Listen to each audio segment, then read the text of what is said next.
Selamat pagi Bapak Ibu yang dikasihi Tuhan. Kita berjumpa dalam hari Sabat. Tuhan berikan hari peristirahatan. Hari peristirahatan kita sama-sama akan menikmati suatu persekutuan di dalam Tuhan. Dan kita juga sama-sama menikmati kebenaran firman Tuhan. Bapak Ibu yang dikasihi Tuhan, banyak orang yang mau menjadi pelayan Tuhan. Banyak yang mau menjadi murid Tuhan. Banyak yang mempersembahkan diri untuk menjadi pelayan Tuhan. Tapi ada juga yang sepenuh hati melayani Tuhan. Tapi juga ada yang sukarela. Artinya apa sukarela? Suka-sukanya dia, serela dia. Suka-suka hati mau datang, serela dia datang. Sukarela. Tapi saya tahu itu adalah pelayan yang tidak benar. Juga ada pelayan Tuhan yang awalnya bagus, tapi di akhirnya mungkin mengecewakan. Ada yang bagus, menggebu-gebu. Waktu muda pertama kali melayani, sangat cinta Tuhan. Datang setiap persekutuan. Tetapi ketika ada hal lain, calonlah misalkan dapatkan pacar atau mendapatkan pekerjaan, melupakan Tuhan dan tidak lagi datang ke dalam gereja. Sudah tidak lagi. Awalnya baik, tapi mengecewakan. Kriteria di atas adalah pelayan-pelayan yang tidak baik. Maka di dalam topik tema khotbah saya dalam minggu ini, kita akan berbicara mengenai keluasan hati seorang pelayan Tuhan.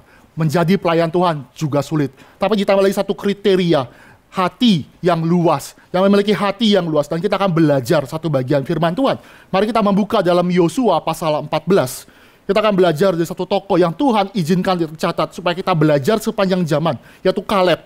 Kita akan belajar di dalam Yosua pasal 14 ayat 6 sampai kepada 15. Kita akan membaca secara bergantian ayat ke-6. Saya terlebih dahulu ayat 6, Bapak Ibu menyambut di ayat ke-7. Demikian seterusnya kepada ayat ke-15. LAI memberi judul Kaleb mendapat Hebron. Bani Yehuda datang menghadap Yosua di Gilgal. Pada waktu itu berkatalah Kaleb bin Yefune, orang Kenas itu kepadanya, engkau tahu firman yang diucapkan Tuhan kepada Musa, abdi Allah itu, tentang aku dan tentang engkau di Kades Barnea. Ayat ke-7.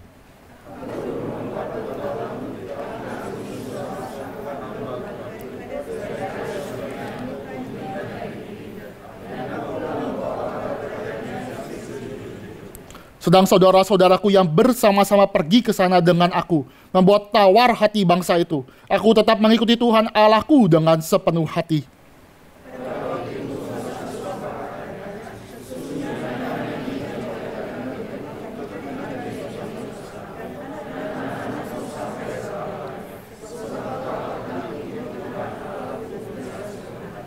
Jadi sekarang sesungguhnya Tuhan telah memelihara hidupku seperti yang dijanjikannya. Kini sudah 45 tahun lamanya sejak diucapkan Tuhan firman itu kepada Musa. Dan selama itu orang Israel mengembara di padang gurun. Jadi sekarang telah berumur 85 tahun aku hari ini.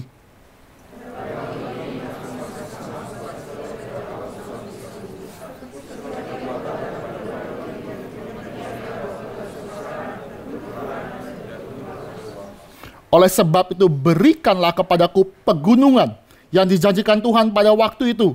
Sebab engkau sendiri mendengar pada waktu itu bahwa di sana ada orang enak dengan kota-kota yang besar dan berkubu. Mungkin Tuhan menyertai aku sehingga aku menghalau mereka seperti yang difirmankan Tuhan.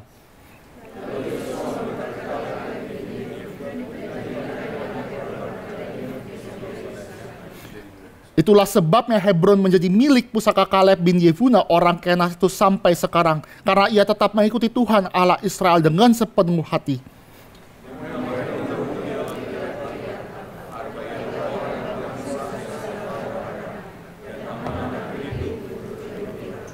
Demikian pembacaan firman Tuhan. Mari kita tundukkan kepala, mari kita berdoa. Allah Bapa kami yang bertata dalam kerajaan surga, yang memanggil setiap kami, yang memberikan kami keselamatan. Kiranya Tuhan hadir di tempat ini, memberikan kami kebenaran firman Tuhan. Dan kiranya Tuhan tolonglah kami melalui pertolongan daripada Allah Roh Kudus untuk membukakan hati kami, untuk menerima kebenaran, setiap didikan. Dan juga Tuhan kiranya kuatkan iman kami untuk terus melayani Engkau menjadi murid Kristus. Kiranya Tuhan juga boleh memimpin hamba-Mu ini untuk memberitakan kebenaran firman Tuhan. Kiranya kami berdoa, kiranya Tuhan saja yang berkehendak. Dan kami berdoa ya Bapa, kiranya Tuhan juga pimpin kami ketika kami mendengarkan kebenaran firman Tuhan ini. Tidak berlalu dengan sia-sia, tapi kiranya Tuhan pimpin kami untuk menghidupi kebenaran firman Tuhan. Kiranya Tuhan berkehendak. Di dalam nama Tuhan Yesus kami berdoa. Dan kami meminta belas kasihan daripada Engkau. Amin. Bapak Ibu yang dikasih Tuhan, Kaleb menjadi suatu contoh pelayan Tuhan. Dan juga saya memberikan kategori tambahan, jadi pelayan Tuhan yang berhati luas. Bagaimana bisa saya katakan dia memiliki hati yang luas, keluasan hati yang bisa dilihat dari Kaleb. Bapak Ibu, Alkitab mencatatkan bahwa Kaleb itu sangat minor.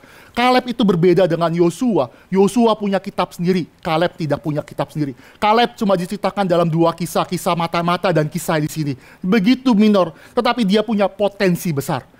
Potensi besar apa? Walaupun dia adalah seorang yang hebat, dia sama-sama sebagai mata-mata yang mengikuti Yosua, tetapi dia punya hati yang besar. Saya katakan mengapa bisa dikatakan hati yang besar, punya hati yang luas. Karena dia tidak dipilih Tuhan. Loh, tidak dipilih Tuhan apa? Dia tidak dipilih Tuhan menjadi pemimpin menggantikan Musa. Yosua rekannya. Padahal secara kemampuan, secara kehebatan, dia sama hebatnya dengan Yosua. Kaleb, dia adalah orang yang hebat.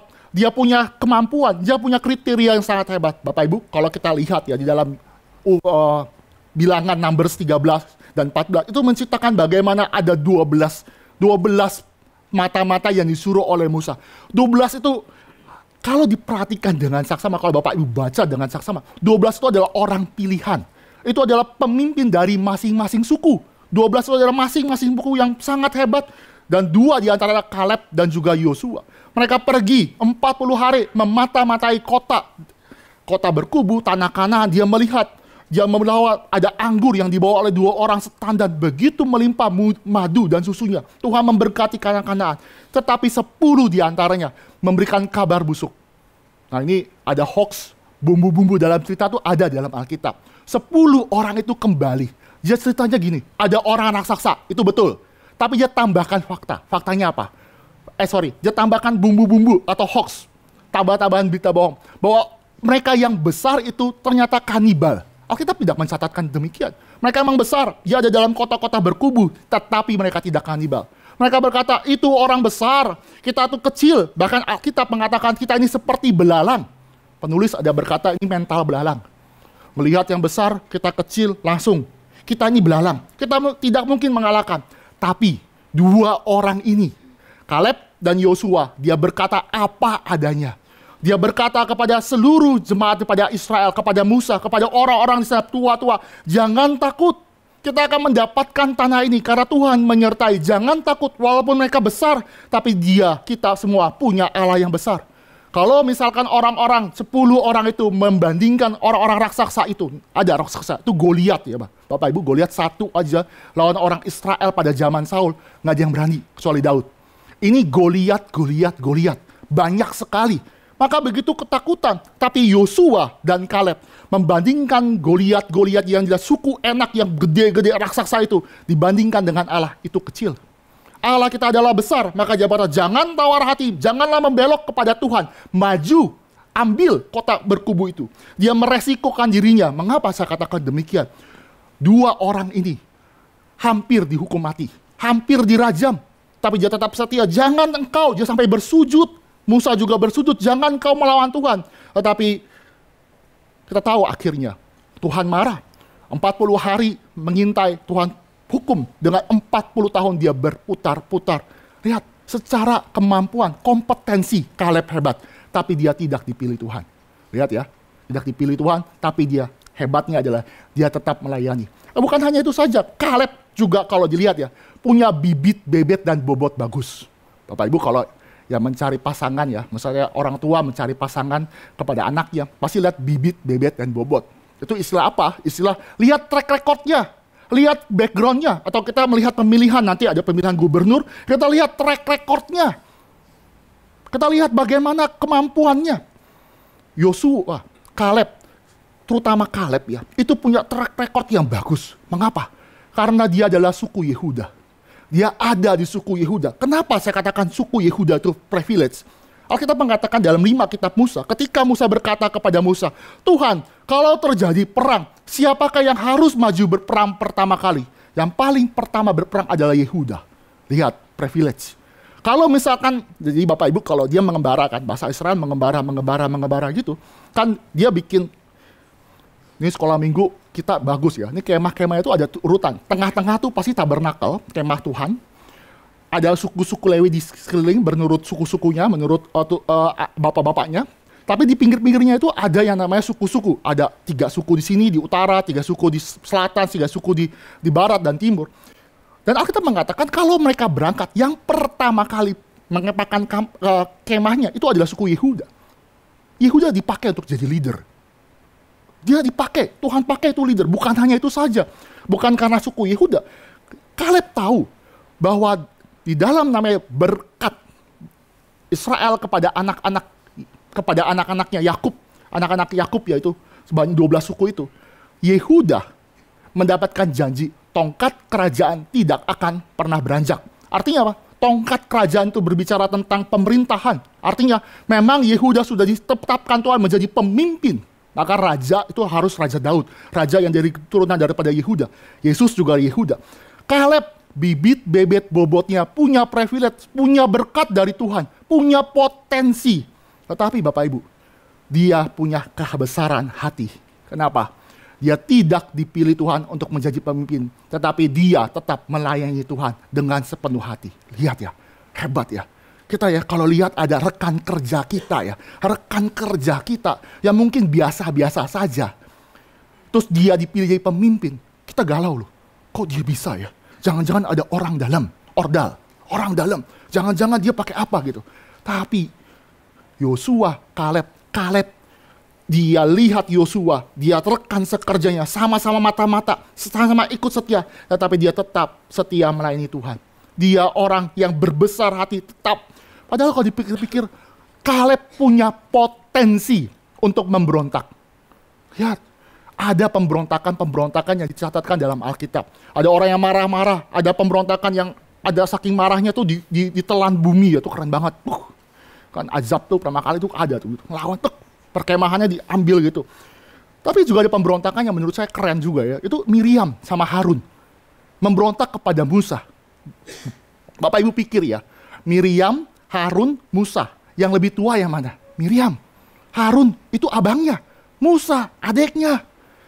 Yang jadi pemimpin Musa. Maka Miriam pernah berkata, apakah benar Allah Yahweh itu hanya berbicara kepada Musa? Bukankah kita juga bisa bicara? Maka Miriam meragukan kepemimpinan Musa. Dia menghasut abangnya. Maksud adiknya itu Harun ya. Paling tua Miriam saya percaya. Harun untuk ikut bersama dia. Memang dihukum akhirnya Miriam. Karena dia dihasut. Logikanya Miriam juga pasti ngajak Kaleb. Kenapa? Potensi besar. Dia bisa ajak, tapi Kaleb tidak pernah satu kali pun memberontak kepada pemimpinan Tuhan. Dia tidak pernah memberontak kepada Musa. Dia 7 tahun berperang bersama-sama dengan Yosua. Tidak pernah menyeleweng, tidak pernah memberontak. Dia ikut. Lihat, hatinya besar. Bapak Ibu kalau lihat ya, pemberontakan Miriam sama Harun. Miriam itu berhak loh, marah. Berhak secara manusia ya. Dia melakukan. Kenapa kalau kita pikir Miriam itu bisa memberontak, bisa berkata, masa Tuhan coba bicara sama Musa? Miriam ya, itu kakaknya. Kalau kita lihat dalam kehidupan Musa ya, di Keluaran ya, Musa itu selamat gara-gara siapa sih? Miriam. Musa selamat gara-gara siapa? Memang mamanya itu bikin yang namanya peti ya, dialirkan dalam sungai Nil. Tapi kakaknya, memang tidak dicatatkan di dalam Alkitab namanya, tapi kita percaya itu Miriam, dia ikut di dalam aliran air. Dia berani, anak kecil ya, remaja, berani ngomong ke putri Firaun. Itu biar saya cari yang menyapi anak Ibrani itu. Secara manusia, dia berhak. Musa, kamu ya, kalau kamu nggak saya bantu waktu kamu kecil, kamu nggak mungkin jadi kayak gini. Bisa begitu. Miriam bisa berkata, kamu Musa jangan kurang ajar saya, cicimu, saya abahmu, saya kakakmu. Kamu harus hormati, dia bisa lakukan. Miriam menjadi contoh kepada kita. Dia tidak mau Musa itu memimpin. Akhirnya Tuhan membela. Tuhan hukum Miriam kena kusta. Tapi hati Musa itu luas. Dia juga merangkul lagi Miriam. Dia tunggu sampai kusta itu selesai, baru berjalan lagi. Ini contoh. Tapi kita balik lagi dalam kisah Kaleb. Kaleb tidak satu kali pun tercatat dalam Alkitab memberontak. Bahkan ketika kepemimpinan Yosua, teman sekerjanya, dia tidak memberontak. Selain dia adalah orang yang tidak dipilih dan tidak memberontak, dia berjiwa besar, dia hatinya besar. Dan namanya berjiwa besar itu harus dibuktikan dengan yang namanya waktu. Waktu tuh menjadi suatu ujian terbesar. pelayan Tuhan, diuji apakah dia setia, apakah dia melakukan dengan benar, dengan waktu. Kaleb berumur 85 tahun ketika dia meminta Hebron. Dia minta, berarti dia sudah ikut 45 tahun. Dipercaya 38 tahun dia ikut Musa, harap di Kades Barnea itu di waktu kisah spy mata-mata itu. Itu perkiraan dia sudah jalan 1,5 tahun. Jadi karena aku 40 tahun, besar kemungkinan dia 38 tahun ikut mutar bersama Musa, ganti kepemimpinan, 7 tahun ke depan dia berperang bersama dengan Yosua. Dia diuji, berarti 45 tahun bersama-sama dalam pimpinan Musa. 7 tahun, maksud saya dikurangi dengan 7 tahun Yosua. Dia ikut perintah Tuhan. Nah, saya rasa mengapa ada ujian waktu? Ikut 7 tahun, saya baru berumur 30 tahunan.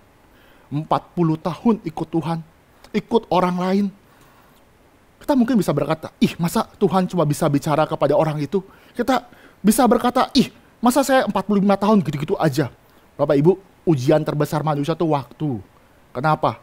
Kalau Bapak Ibu ya janji sama orang, telat 15 menit mungkin kita masih bisa sabar. Coba telat 1 jam. Emosi loh. Ini Kaleb, dia tetap melayani Tuhan. Dia tetap bersama-sama berperang bersama dengan yang namanya sama Yosua. Dia bersama-sama. Dia contoh yang ikut Tuhan. Dia bersama-sama melayani Tuhan. Banyak contoh di dalam Alkitab juga ya. Ada yang pelayanan baik tapi meninggalkan Tuhan. Meninggalkan Tuhan yaitu Demas. Demas dia tinggalkan ketika Paulus melayani bersama-sama, tapi dia lebih cinta daripada cinta yang namanya worldly ya. Worldly berarti ke dunia dia akhirnya meninggalkan Tuhan. Kaleb. Dia teruji oleh waktu. Dan kalau dilihat ya, kebesaran hati ketika dia tidak dipilih Tuhan jadi pemimpin, 45 tahun dia juga tetap melayani, itu bagus sekali ya. Itu suatu hamba Tuhan, suatu pelayan Tuhan yang baik sekali. Contoh ya. Ini ada percakapan yang saya dengar, saya tidak masuk dalam apa yang dikatakan dalam mahasiswa teologi ya. Biasa kalau KKR regional tuh ada sedikit kesombongan. Sombongnya apa? Dari teman-teman saya, ya saya mendengar saja ya, dia tuh sombongnya gini, kamu khotbah kemana? Sahabat tanya gitu kan, ya ke sini. Nah pertanyaan berikutnya, berapa banyak jumlah siswanya? Oh saya 300, 300. Terus dia mulai menyombongkan diri. Dia berkata, oh saya sih 500. Wis, sombong tuh. 300 sama 500, banyaknya 500. Lalu dia tanya lagi, kamu gimana? Yang lain, ya kan dia menang ya. Dia tanya kepada juniornya, tadi sih ya 800 lah. Banyak di lapangan. Langsung berpikir, ini junior nih. Ini muka sih kayaknya sulit ya jadi pendeta ya. Lah, kok bisa 800? Nah, tapi kan namanya itu bisa pakai, namanya mahasiswa teologi ya, bisa pakai akal-akalan lah ya. Oh, 800 ya. Tapi coba berapa banyak yang calling? Berapa banyak yang maju?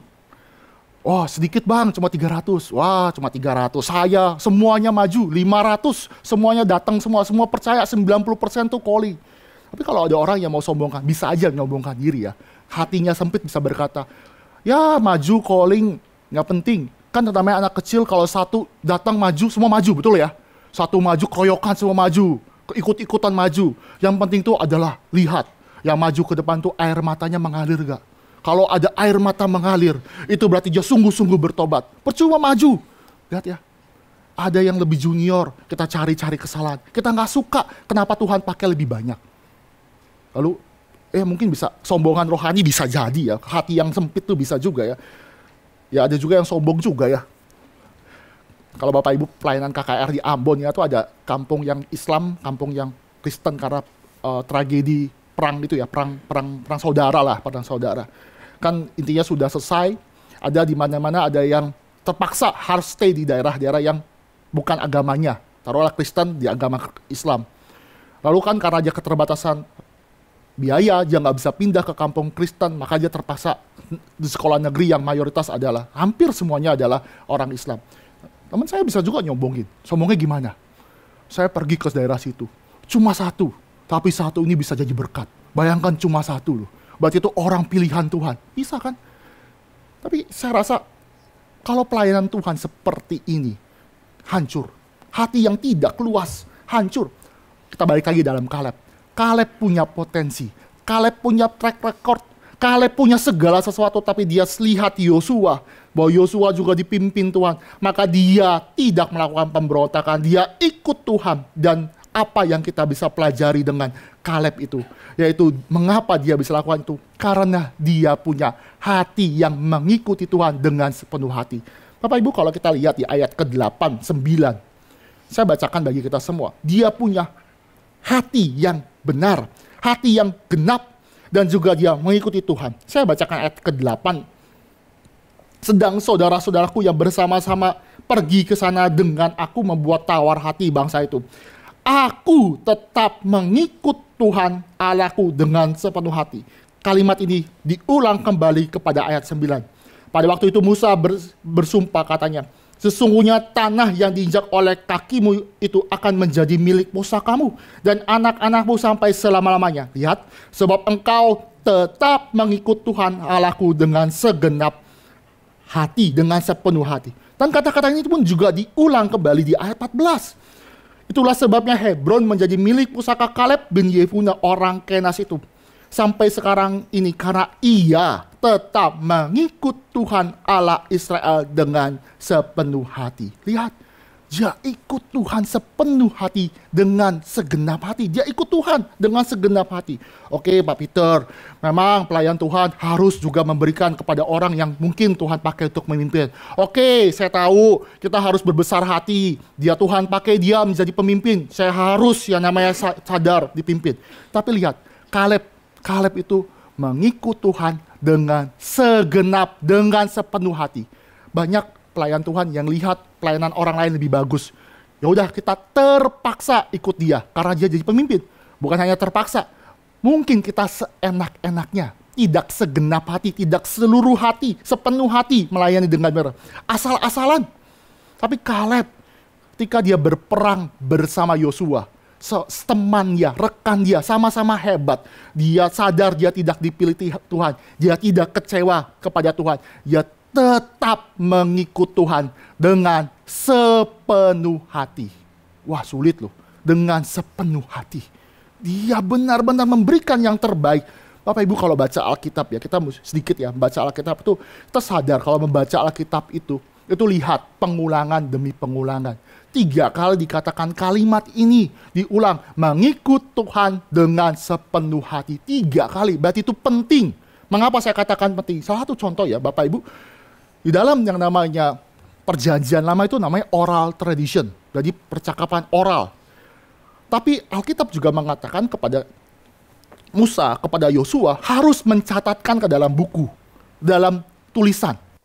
Maka Musa mencatatkan 5 kitab Musa, Yosua dipercaya menuliskan kitab Yosua. Maka apa yang terjadi Bapak Ibu? Ketika dia menuliskan kitab Yosua, berarti dia menuliskan itu dengan harga yang mahal. Mengapa harga yang mahal?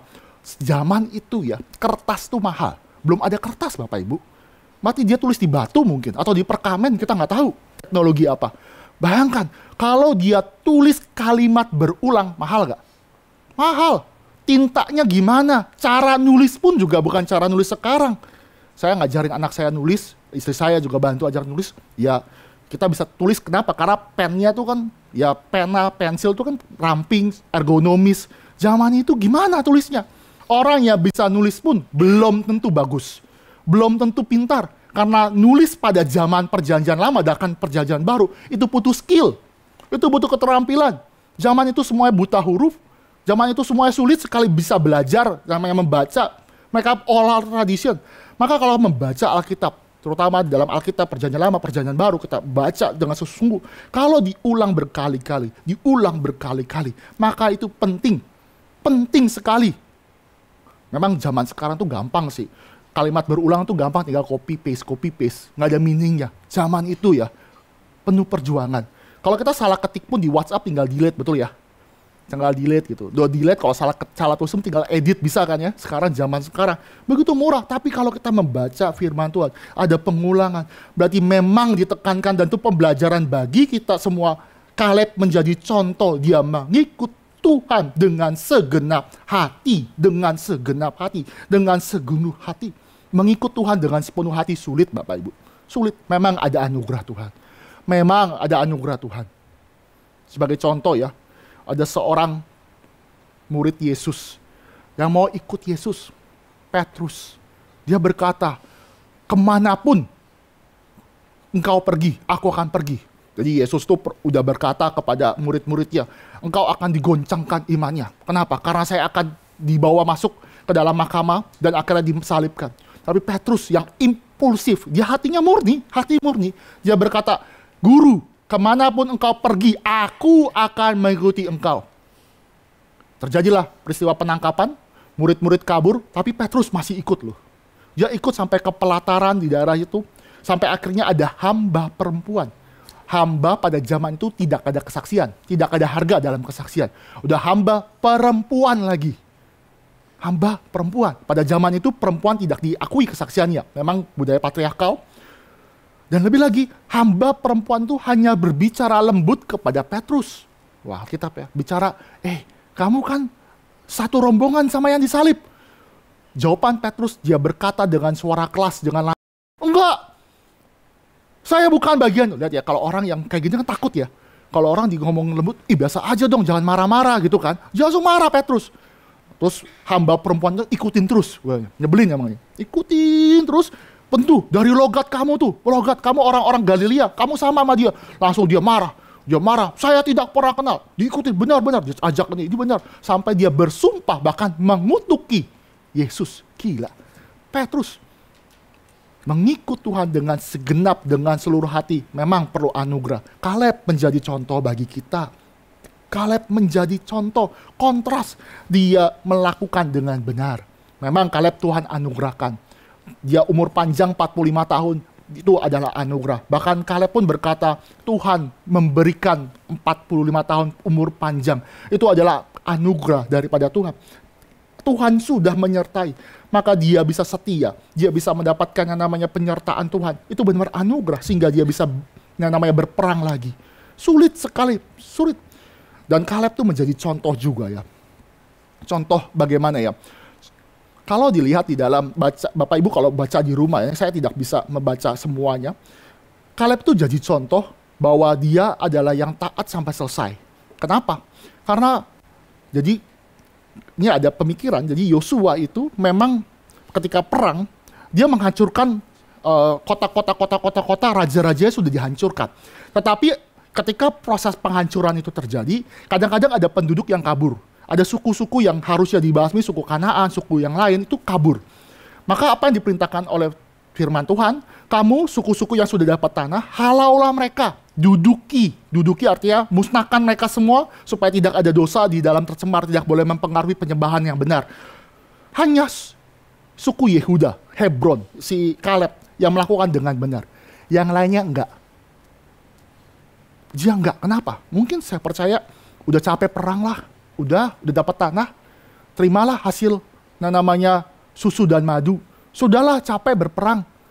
Tapi Kaleb, dia bilang kepada Yosua, dia datengin Yosua, kamu tahu janji yang Tuhan berikan melalui perantaran abdi, yaitu Musa itu sendiri. Maka kamu harus berikan pegunungan. Yosua memberkati Kaleb dan Kaleb berjuang menghancurkan Hebron, menghancurkan pegunungan.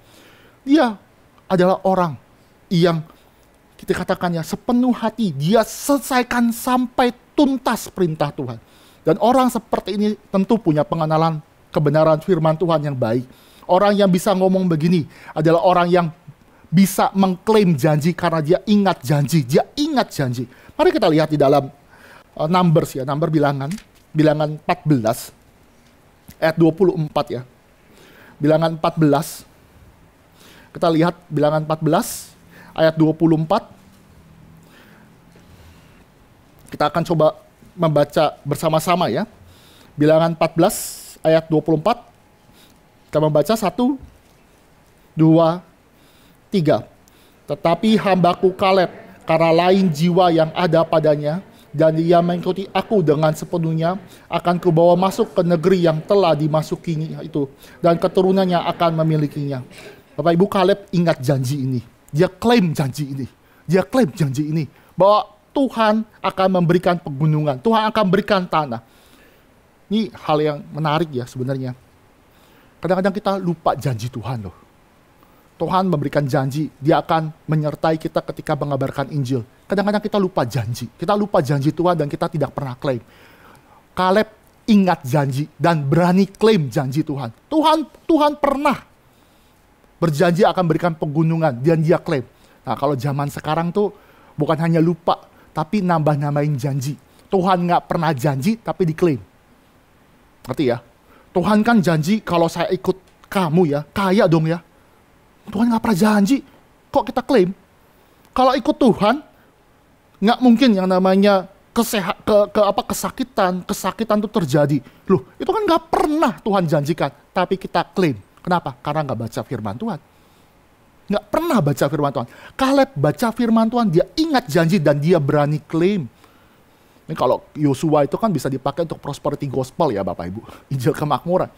Kalau baca ini ya di dalam perspektif yang salah ya bisa ya.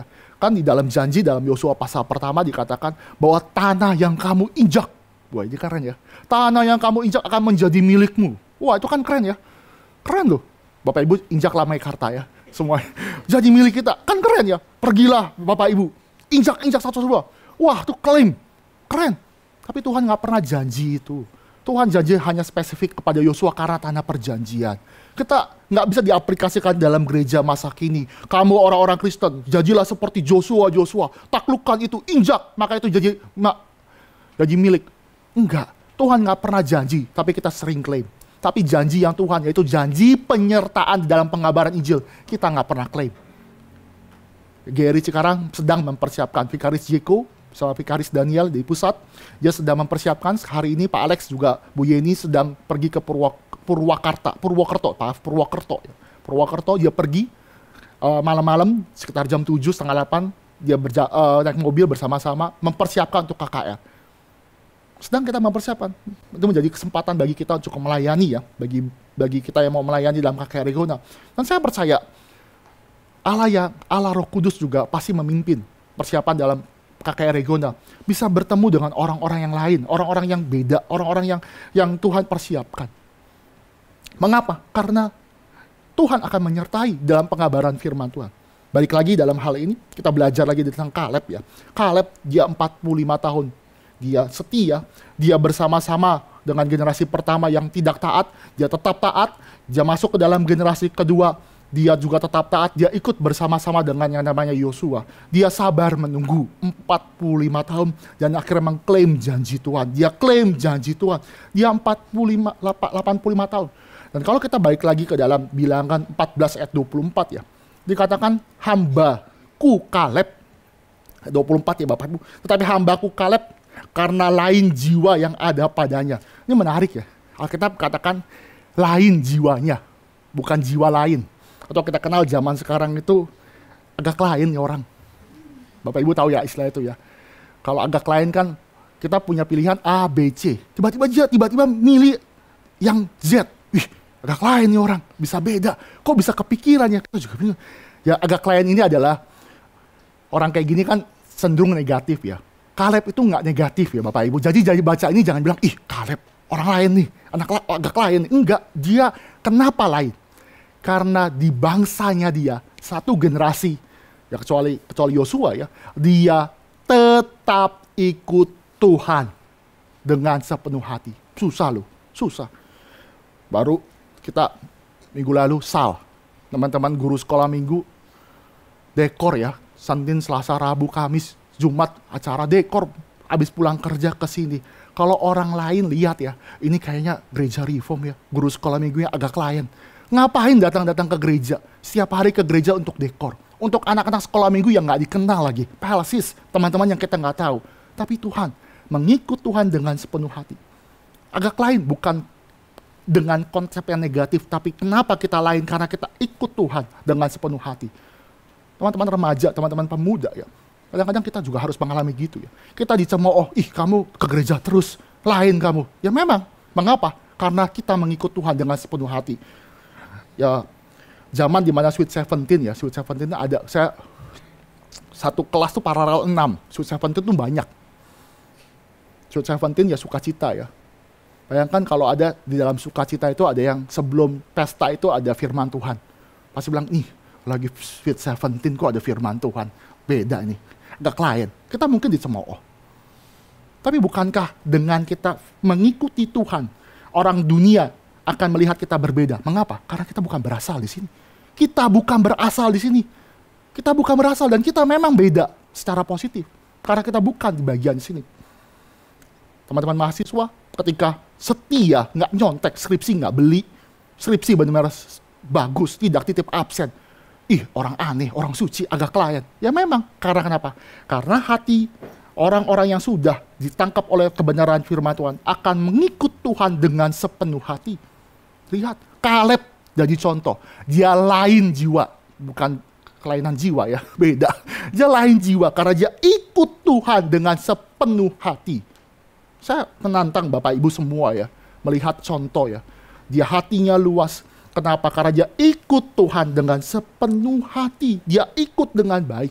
Dan bukan hanya itu saja, dia pun ikut juga berperang. Kalau kita balik lagi ke dalam Yosua pasal 14. Ketika dia bercakap-cakap dengan Yosua, dia berbicara dengan Yosua, percakapan apa sih yang terjadi? Dikatakan bahwa di ayat 11 saya bacakan, pada waktu ini sekarang, aku masih sama kuat seperti waktu aku disuruh Musa. Seperti kekuatanku pada waktu itu, demikianlah kekuatanku sekarang untuk berperang dan untuk keluar masuk. Ayat 12, oleh sebab itu berikanlah kepadaku pegunungannya dijanjikan Tuhan pada waktu itu. Sebab engkau sendiri mendengar pada waktu itu bahwa di sana ada orang enak di dekat dengan kota-kota yang besar dan berkubu. Mungkin Tuhan menyertaiku sehingga aku menghalau mereka seperti yang difirmankan Tuhan. Bapak Ibu, kalau kita lihat ada kata yang mengulang ya. Sebenarnya di LAI nggak kelihatan di ayat 12. Tapi ada kata-kata yang mengulang. Ayat 10, ayat 11, ayat 12, 10 saya nggak baca. Ada kata sekarang. Jadi Yosua, sekarang kamu berikan aku. Sekarang. Ini yang ngomong ini adalah kakek-kakek. Kakek-kakek super Bapak Ibu. Kakek-kakek super. 85 tahun. Dia berkata, 45 tahun yang lalu aku kuat.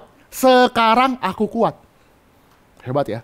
Sekarang bayangkan kepada mungkin nenek, kakek kita atau opung kita yang sudah beranjak usia, bisa gak ngomong begitu? Susah loh. Ya nenek saya pernah berkata dulu ya Peter, dulu. Saya panggil emak ya, emak itu bisa naik motor.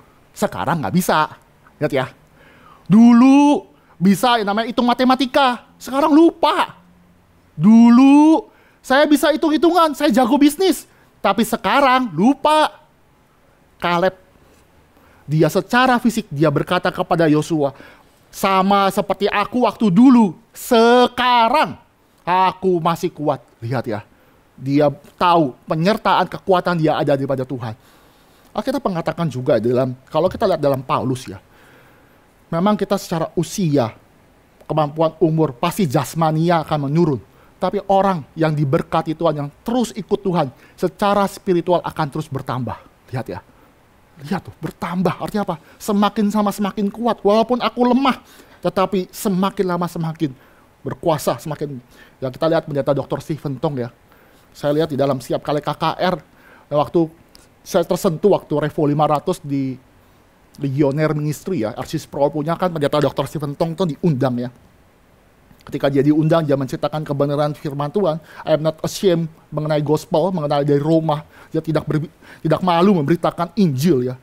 Ketika selesai berkhotbah ya, sedikit cuplikan kalau Bapak Ibu dilihat di cuplikan ulang ya. Pendeta Stephen Tong setelah selesai berkhotbah, dia sulit berjalan. Kenapa? Karena sudah tua. Tapi itu menjadi kesaksian. Kok bisa kakek-kakek masih mau berdiri lama untuk memberitakan firman Tuhan? Bapak Ibu bayangkan ya, kalau sudah tua ya, kaku. Kalau sudah berdiri ya berdiri terus. Kalau tiba-tiba langsung duduk kan sakit ya, pasti kan kaku. Liquid, cairan di dalam itu kan susah ya.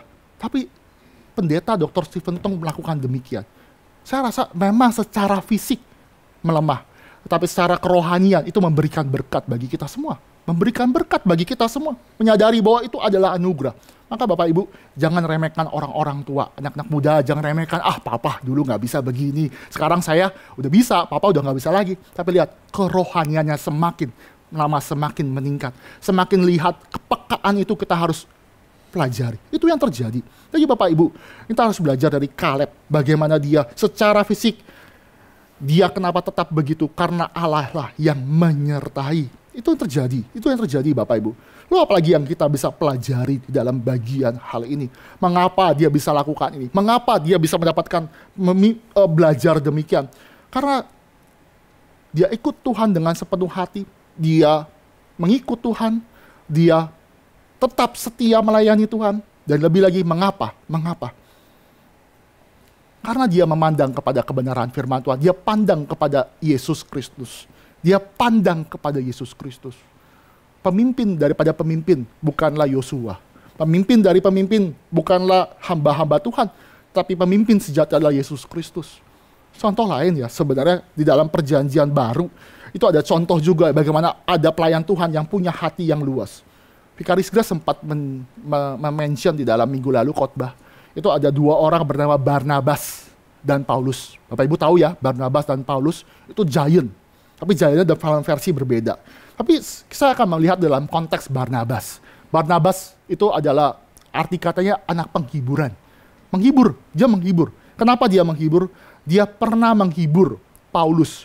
Paulus tuh pernah yang namanya dikucilkan, ditakuti. Kenapa? Karena bayangkan tuh teroris punya surat untuk menangkap, terus bertobat. Galau gak? Bapak Ibu bayangkan ya, ketua dari ormas tertentu tiba-tiba hadir di GRI.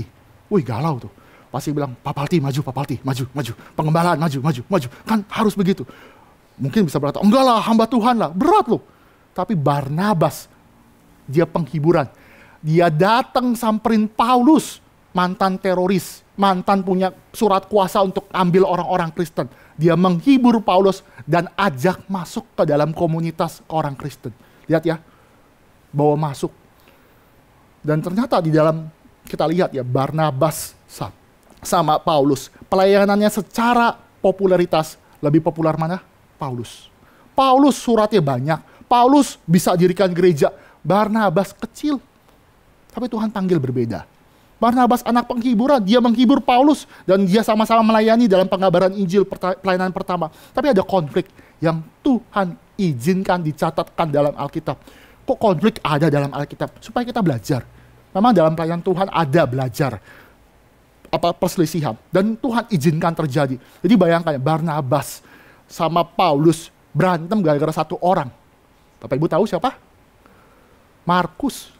Yohanes Markus ya Markus lah. Yohanes namanya dia Yohanes John Markus ya. Markus berantem gara-gara anak muda. Kenapa Paulus berkata, ini nih Markus nih dikasih pelayanan kabur. Suruh jaga stand, pelayanan kabur. Marahlah Paulus, orang yang saklek, yang ketat bilang, ini nggak bisa pelayanan, nggak usah ikut pelayanan misi lagi. Sudah selesai. Tapi Barnabas penghiburan.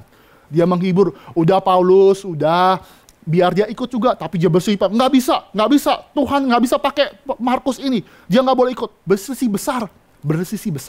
Paulus sama Barnabas bersisi besar gara-gara Markus. Akhirnya pisah, Barnabas dan Markus pergi, Paulus dan Silas akhirnya pisah. Mereka berpisah dan ya memang tidak ketemu lagi, tapi mereka saling di dalam surat-surat berikutnya, Paulus pun juga memaafkan Markus karena dipakai. Tapi kalau kita lihat ya, ada kisah perselisihan begitu ya. Kita kan lihat ya, ini ada Paulus, ada Barnabas. Kalau kita berselisih ya, kadang-kadang kita mengidentifikasikan, wah saya Paulus nih kadang-kadang. Kenapa? Karena pelayanan saya bagus. Kamu nih Barnabas nih, pelayanan cuma satu orang doang, pengembalaan doang. Tapi kan bisa begitu ya. Kadang-kadang kita mengidentifikasikan seperti Paulus dan juga Barnabas. Tapi sebenarnya, fakta ya, kita sebenarnya lebih mirip Markus. Ngerti ya Bapak Ibu ya? Troublemaker. Aduh, di dalam gereja datang lagi dia. Disuruh jaga. Nah, nggak tahu ya kita pelayanan apa. Disuruh humas, nggak humas. Mungkin Pak Franky marah. Apa sih? Mungkin bisa marah. Mungkin kita troublemaker. Tapi kita lihat, Tuhan memimpin Markus akhirnya Tuhan hibur melalui pertolongan daripada Barnabas. Tuhan hibur akhirnya anak muda ini. Tuhan bentuk dia. Akhirnya apa? Dia dipakai oleh Petrus nanti ya. Dia akhirnya berguru kepada Petrus. Akhirnya melalui pelayanan daripada Markus, kita dapat Injil menurut Markus. Injil Markus dituliskan oleh orang yang, pelayanannya nggak bener. Pelayanannya kurang, tapi dia dihibur oleh Barnabas. Barnabas salah satu contoh juga. Pelayan Tuhan yang hatinya besar. Kalau dipikir-pikir Barnabas, dia bisa marah loh ke Paulus. Paulus, you tahu ya, Paulus, you sebelum kamu kesini bisa besar, saya yang bawa loh. Bisa kan begitu ya? Kan Paulus kan bisa datang ke dalam komunitas orang Kristen di Yerusalem kan karena dia. Tapi Barnabas tidak melakukan demikian. Kenapa? Karena tahu pekerjaan ini bukan pekerjaan kerajaan dari para kerajaan Paulus atau kerajaan Barnabas atau kerajaan Petrus atau kerajaan, tapi adalah pengabaran Injil kerajaan Allah yang harus ditinggikan. Mereka berdua fokus kepada kerajaan surga bersama juga Kaleb dan Yosua. Dia adalah dua sahabat. Dia juga melihat bahwa pekerjaan ini bukan siapa yang lebih populer, tapi bagaimana mereka yang setia. Tuhan tidak panggil kita hamba-hamba Tuhan atau pelayan Tuhan atau siapapun di sini murid-murid Tuhan menjadi populer. Enggak. Tuhan nggak panggil kita populer. Kalau dapat populer ya puji Tuhan. Tapi Tuhan tidak panggil kita populer. Tapi Tuhan panggil kita masing-masing pribadi mengikut Tuhan dengan sepenuh hati. Itu panggilan. Itu panggilan yang harus kita pelajari, yang perlu kita renungan. Mengapa kita bisa lakukan demikian? Karena memandang kepada Raja sejati, Yesus Kristus. Dialah pemimpin. Bukan Yosua, bukan Petrus, bukan siapapun, tapi memandang kepada Allah yang sejati yang memberikan pelayanan, yang memanggil kita satu persatu. Itu menjadi penghiburan bagi kita. Ini sebagai penutup bagi khotbah kita ya. Tuhan tuh berhak loh pakai siapapun. Kalau kita ini adalah orang berdosa yang sudah ditebus, maka di dalam Korintus berkata, aku bukanlah aku lagi, hidupku bukan aku lagi, tapi Kristus dalamku. Artinya apa? Kristus berhak pakai siapapun untuk melayani dua. Karena dia adalah Tuhan di atas segala Tuhan. Dia adalah Raja di atas segala Tuhan. Kaleb dipanggil melayani Tuhan. Yosua dipanggil melayani Tuhan. Tuhan berhak pakai untuk membesarkan kerajaan surga. Tuhan pakai. Tuhan berhak juga pakai orang kaya. Betul. Tuhan bisa berhak pakai orang miskin. Mengapa? Karena dialah kepunyaan. Dia milik kita. Dia memiliki seluruh hidup kita. Tuhan bisa pakai orang yang bertalenta. Tuhan juga bisa pakai yang tidak bertalenta. Mengapa? Karena dia Allah yang berdaulat, Allah yang maha kuasa, yang memampukan orang yang tidak bertalenta pun untuk berbuah banyak. Hebat. Allah berhak pakai kita. Allah bisa pakai segala sesuatu. Maka pelayan-pelayan Tuhan, ketika kita melihat orang yang lebih baik, mendapatkan berkat yang melimpah, kita bersyukur. Kita punya hati yang luas. Begitupun juga mungkin orang-orang yang baru, masih muda, junior, yang masih muda, mendapatkan pelayanan lebih baik daripada kita. Kita tidak boleh iri. Mengapa? Karena kita tahu kepada siapa kita melayani, yaitu Allah yang sejati, yang berhak manggil kita satu persatu. Itu satu anugerah yang Tuhan berikan kepada kita. Anugerah, bahwa sadar bahwa Tuhanlah memanggil kita. Kalau kita introspeksi diri, siapakah sih yang layak melayani Tuhan? Siapa sih yang layak melayani Tuhan? Siapa? Saya? Tidak mungkin. Kita semua dilayakkan. Kita semua tidak layak di hadapan Tuhan. Tapi Tuhan melayakkan. Tuhan panggil kita. Tuhan pimpin kita. Tuhan perlengkapi kita untuk melayani Allah yang hidup. Tuhan melayakkan. Dan kalau dipikir-pikir lagi lebih dalam, apakah kita orang Yahudi? Enggak. Kita orang Indonesia di peta Alkitab tuh nggak ada. Tapi Tuhan berikan Injil kepada kita. Bukankah Injil itu hatinya luas? Yesus mengabarkan Injil bagi bukan hanya orang Yahudi, tetapi semua orang. Kepada orang-orang yang pada saat itu tidak diperhitungkan. Kalau kita mengerti itu dan kita dapat Injil bukan karena kita punya privilege, karena kita punya segala sesuatu, maka kalau kita sadar kita pun dapat anugerah, kita tidak layak, maka itu menjadi kemampuan kita, pikiran kita, kekuatan kita untuk juga melayani Tuhan. Karena saya pun juga sama-sama. Kita bisa mengabarkan Injil kepada orang yang lebih marginal dengan kita. Mengapa? Karena sebenarnya kita juga nggak perlu dapat Injil. Tapi Tuhan anugerahkan.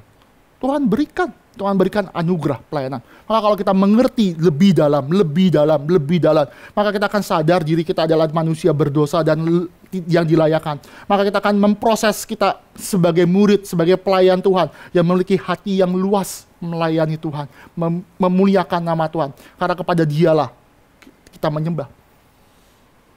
Penutup bagi kita semua ya. Kisah Kaleb tidak populer, tapi Tuhan izinkan dicatat. Kisah kita tidak populer lagi, lebih nggak populer. Tapi yang harus kita beritakan kisah Kristus. Kita memang tidak dipanggil populer. 2 generasi, 3 generasi, mungkin ada yang melupakan kita. Tapi Kristus ingat kita. Dan Tuhan tidak panggil kita hebat di mata manusia. Tapi yang penting kita adalah setia. Dari kecil sampai akhir, setia melayani Tuhan dengan sepenuh hati. Karena Tuhan memberkati kita, menguatkan kita, memimpin kita. Mari kita tundukkan kepala, mari kita berdoa. Allah Bapa kami yang bertata dalam kerajaan surga, hamba-Mu sudah berhenti berbicara. Karena Allah Roh Kudus yang memanggil kami, yang melayakkan kami, yang tinggal diam di dalam hati kami masing-masing pribadi. Boleh terus berbicara, memimpin hidup kami, memberikan kami kekuatan untuk hidup mengikuti Engkau dengan sepenuh hati. Tuhan, pimpin kami, karena kami tidak bisa berjalan sendiri tanpa pertolongan daripada Engkau. Karena Tuhan memimpin, memberkati, mengingatkan setiap perenungan firman Tuhan. Karena Tuhan saja yang dipermuliakan. Bahwa kami dipanggil bukan karena kami hebat, tetapi karena anugerah daripada Engkau. Kiranya Tuhan berbelas kasihan kepada kami. Di dalam nama Tuhan Yesus kami berdoa dan kami mengucap syukur. Amin.